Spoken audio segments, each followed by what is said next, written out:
Okay, so it was obvious when we removed the engine that the engine makes up a structural part of the bike's frame.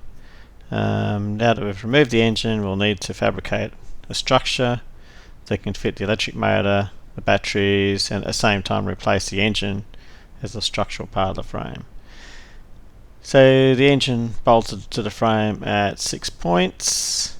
So next thing we need to do is get some accurate measurements of those 6 points so that we can start drafting up a new structure to replace the engine.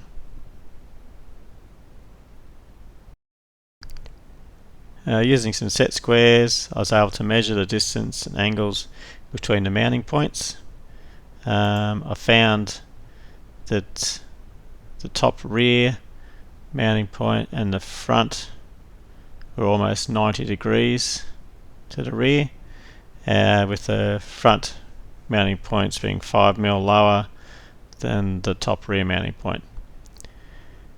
And then just by measuring distance from the center line out to the mounting points, was able to get some pretty accurate measurements down to probably the millimeter of where the mounting points would actually fit in the new frame, which then allows me to transpose those measurements onto Autodesk Fusion, which I was able to download online. So this is the free version of Autodesk Fusion I was able to download online. This will allow me to accurately design the structure to scale to fit the motor, batteries, and also bolt into the frame. The structure has 6 points of contact with the frame.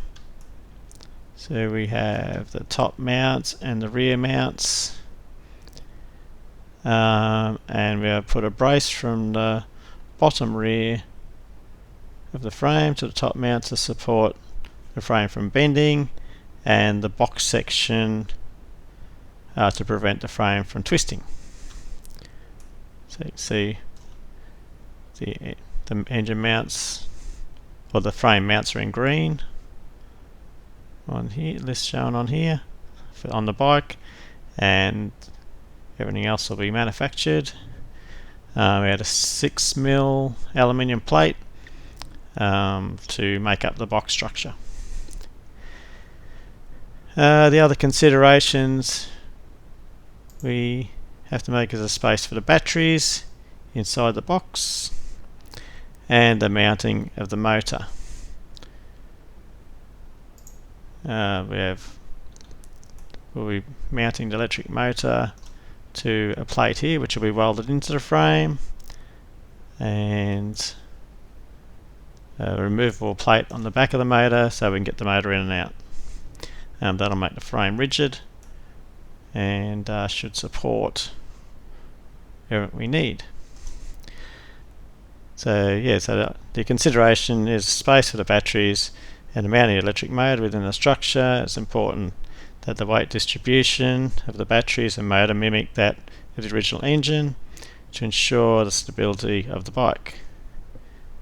Now that we're reasonably happy with the design and that will fit the motor and the batteries, I'll now send this off to the talented team at Nippon Performance in Brisbane to check if my design will work in the bike, and so they can do all their engineering work on it to make sure it's going to be structurally sound and safe to operate the bike once it is constructed and fitted.